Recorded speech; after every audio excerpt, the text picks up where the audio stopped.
नमस्ते दोस्तों, दी investor mindset में आपका स्वागत है। आज हम एक ऐसी किताब का पोस्टमार्टम करने जा रहे हैं जिसे निवेश की दुनिया का धर्म ग्रंथ माना जाता है। वॉरेन बफेट ने जब 19 साल की उम्र में इस किताब को पढ़ा था तो उन्होंने कहा था कि यह उनके जीवन का सबसे बेहतरीन निवेश था। हम बात कर रहे हैं बेंजामिन ग्राहम की कालजयी रचना दी इंटेलिजेंट इन्वेस्टर की।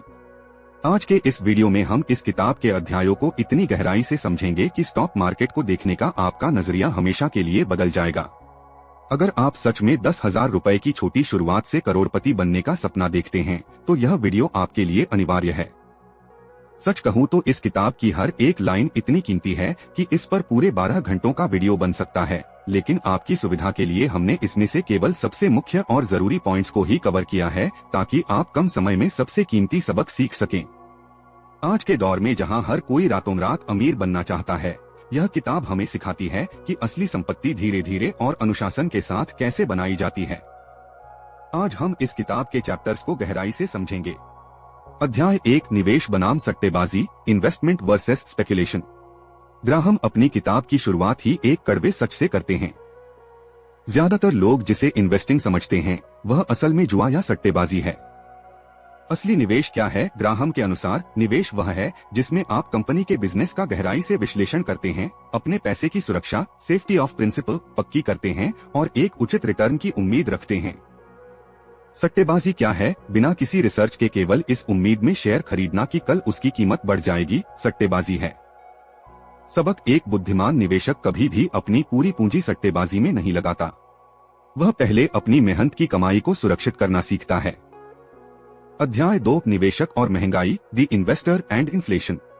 महंगाई एक दीमक की तरह है जो धीरे धीरे आपकी बचत को खा जाती है। कैश का खतरा, अगर आप अपना पैसा केवल बचत खाते या घर की अलमारी में रखते हैं तो समय के साथ उसकी ताकत कम होती जाएगी। बचाव का तरीका, ग्राहम कहते हैं कि महंगाई से लड़ने के लिए स्टॉक्स और रियल एस्टेट जैसे एसेट्स में निवेश करना जरूरी है। लेकिन ध्यान रहे, केवल महंगाई से बचने के चक्कर में बहुत ज्यादा महंगे शेयर न खरीदे।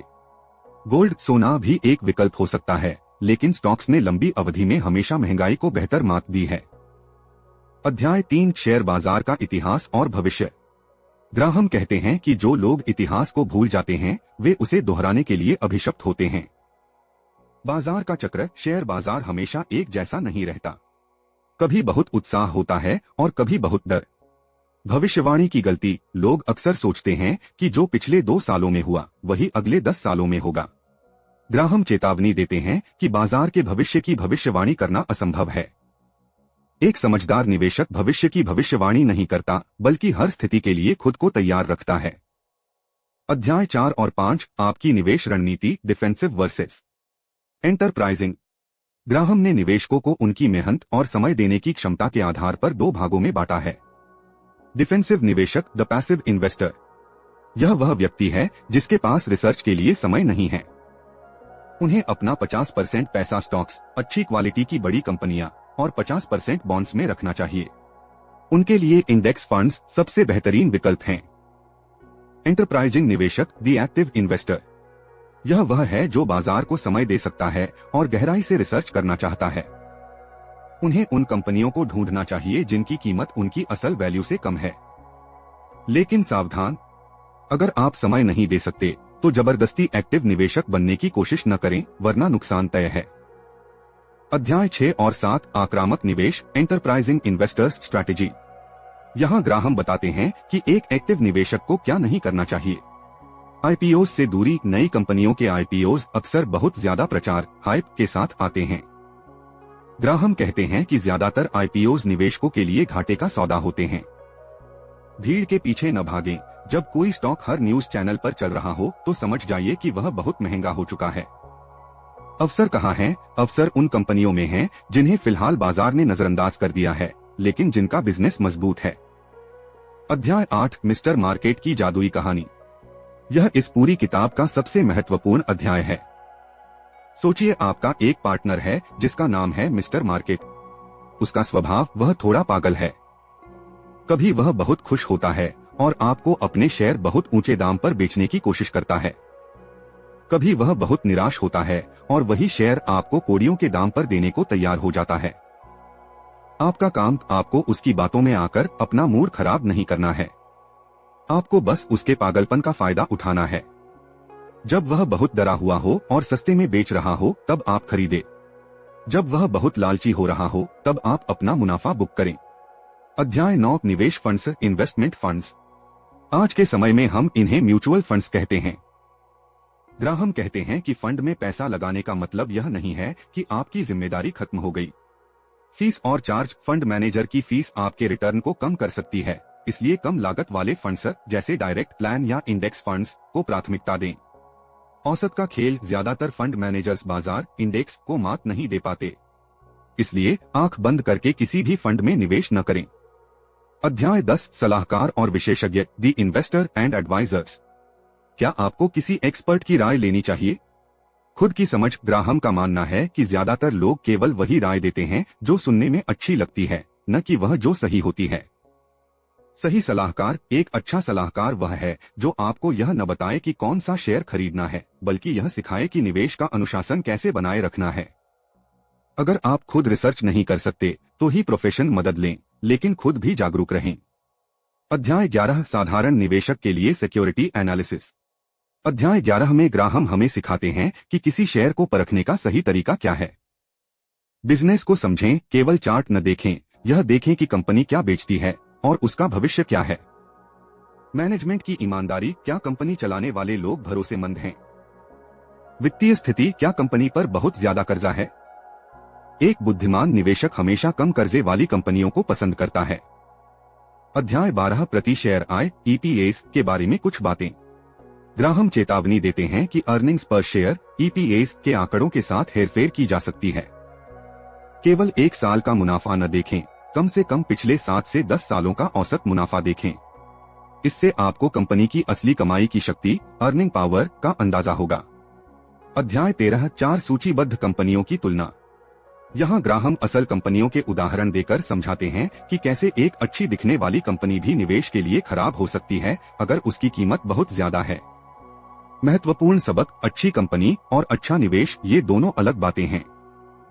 अगर आप एक बेहतरीन कंपनी को बहुत ऊंची कीमत पर खरीदते हैं तो वह एक खराब निवेश बन जाता है। अध्याय 14 डिफेंसिव निवेशक के लिए स्टॉक चयन। अगर आपके पास रिसर्च के लिए समय नहीं है तो ग्राहम ने ये 7 नियम दिए हैं। 1 पर्याप्त आकार, बहुत छोटी कंपनियों से बचें। 2 मजबूत वित्तीय स्थिति, संपत्ति कर्जे से कम दोगुनी होनी चाहिए।